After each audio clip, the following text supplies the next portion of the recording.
Smoking is one of the worst habits, so just how hard is it to quit the fags, and is vaping a viable alternative? Well, Kevin Duala investigates. 31-year-old bartender Ace Langley is typical of many young tobacco users. He smokes a lot, wants to give up, but everything he's tried so far hasn't worked. What made you start? Everyone in my family smoked, so it was just like a culture growing up. So at a young age, just pinch the cigarette and go out and act cool in front of your friends, you know. How many cigarettes do you smoke a day, do you think? Working, probably between 40 to 60. 40 if it's like a quiet night, 60 if it's busy and stressful. Wow. So quite a bit. Yeah. What about quitting? Have you ever tried to quit before? Yeah, I've tried to quit quite a few times. With no success by the looks of things? No, with no success. I mean, I've tried like patches, they didn't work at all. They made me feel quite dizzy, and even the gum just tasted like it was terrible. So I just ended up going back to cigarettes every time. And in the wake of the coronavirus epidemic, quitting tobacco has never been more important. A recent report by the Chinese Medical Journal looked at 78 patients with COVID-19 and found that those with a history of smoking were 14 times as likely to develop pneumonia. But when it comes to kicking the habit, vaping might help Ace to say goodbye to cigarettes for good. For many medics, vaping could be a game changer for failed quitters. That's because it gives the same nicotine hit, but with a lot less of the harmful substances, like tar or carbon monoxide. But not all smokers are keen. Many cite media reports which say it's as harmful for you as smoking, or even worse. We know smoking's bad for us, but what do you know about vaping? Not a lot, to be perfectly honest, because you're smoking a liquid. And what does that do to your lungs? Can it give you any diseases other than cancer? And yeah, it's just so many questions to be answered. E-cigarettes work by heating a nicotine liquid that is then converted to a vapor or mist that the user inhales. But do they contain other ingredients smokers should be worried about? I'm meeting Dr. Nick Hopkinson, a medical director of the British Lung Foundation, to find out more.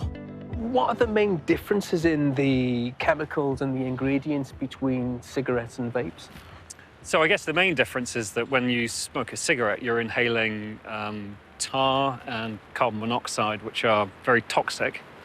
When you're vaping, the vapor doesn't contain the toxic chemicals that are in cigarette smoke, or they're present at much, much lower levels. So that's the basis for this idea that vaping is much, much safer than smoking. The reason that people smoke is because of the nicotine. And what vaping is doing is it's providing a way of getting nicotine, but without most of the toxins that go along with smoking. I want to know what Dr. Hopkinson makes of those rumours saying vaping's as bad for you as smoking. It is confusing, and I mean, one of the things that's happened over the last sort of 4 or 5 years is that the proportion of people who think that vaping is more harmful than smoking is actually going up, even though that's absolutely not what the science says. So there are two really simple messages. Vaping is much, much safer than smoking, so if people switch from smoking to vaping, that's a big step forward to their health. For people who don't smoke, don't start vaping. A study funded by Cancer Research UK revealed that around 6 in 10 smokers thought that e-cigarettes were as bad for your health as smoking. There's a really important context behind this. There are still 6 million people in the UK who smoke, and about a third of people who smoke have never tried an e-cigarette. So they're missing out on something that might help them to quit smoking completely. While someone who doesn't smoke at all should never be encouraged to take up vaping, for heavy smoker Ace, giving vaping a go for 4 weeks might be the key to quitting long term. And to give him even more incentive, I've brought him to meet Dr. Hopkinson to show him just what effects his up to 60-a-day habit is having on his body. So, Ace, have you been smoking today? Yeah, I've been smoking quite a lot today. Dr. Hopkinson is going to test the carbon monoxide level in Ace's body, as smokers generally have much higher levels than non-smokers. So what kind of levels would you be looking at there? We'd expect it to be somewhere between 10 and 20 parts per million when you breathe out. How does that differ when people vape? There's a liquid that is heated up and vaporizes, but nothing's being burnt, so you don't get the products of combustion. You don't get soot produced, and it doesn't produce any carbon monoxide. OK, should we do it? Fine. So, a bit of a breath in and just hold your breath. It's just counting down there. When it gets down to 0, just blow steadily into that. Carbon monoxide is a poisonous gas that is inhaled when you smoke. I ran out of breath. OK, so that's 14 parts per million. So a non-smoker would be kind of down around about 6, light smokers 10. So you're up there into kind of smoker, getting up into sort of heavy smoker levels there. So every day that you're smoking, your blood isn't able to carry as much oxygen as it would be if you were breathing clean air. So, Ace, a reading of 14 there. What are your first thoughts? I mean, I know that cigarette smoking isn't good for you and it gives you cancer and such, but I don't think a lot of people actually understand what it does to you. Does it help that you can visualise that gas latching onto your blood cells? Because that's what I was thinking. That's why I can't hold my breath for that 20 seconds, for example.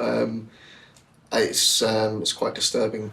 So, Ace, it's all down to you now. The tests have been done. So where in your mind are you now with this? How committed are you?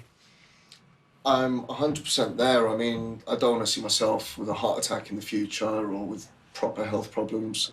So, let's do this. Well, for someone who smokes up to 60 a day, quitting the fags for 4 weeks could be something of a challenge. So we asked Ace to keep a video diary of how he's getting on.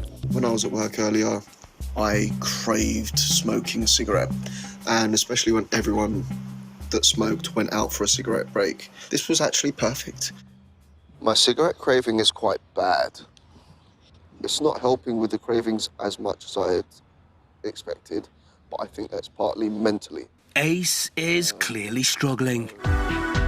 To encourage him to stick with vaping rather than returning to cigarettes, we've asked Hazel Cheeseman from Action on Smoking and Health to show him what's going on inside his lungs. So what we've got here is effectively sort of 2 lungs. We've got 2 jars with cotton wool in them, and we're going to use one to smoke the 60 cigarettes that you used to smoke every day, and then the other one we're going to put the e-cigarette in and see what comes through from the vapour. So we're only a few cigarettes in at the moment, and you can already see the cotton wool's looking pretty dirty there. Yeah, it looks really bad. Looking at the jar where the e-vapour is going in, looks pretty different. Doesn't look anything like what smoking a cigarette looks like. There's not even smoke trapped in there, there's no discoloration. Well, that's of course because there isn't any smoke going in there. Oof, wow. That smells like my ashtrays.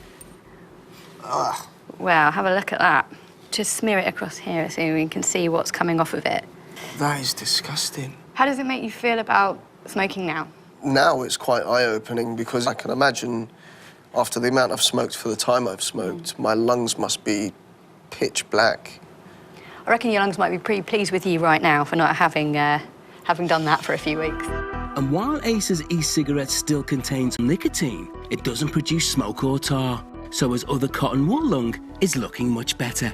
Of course, there are things that we, can't see from this test that you will be produced when you inhale an e-cigarette. So, if you're a non-smoker, don't use these products. Of course. But for somebody who is smoking heavily, smoking regularly, you can see the benefit of switching from something which produces this to something that produces this.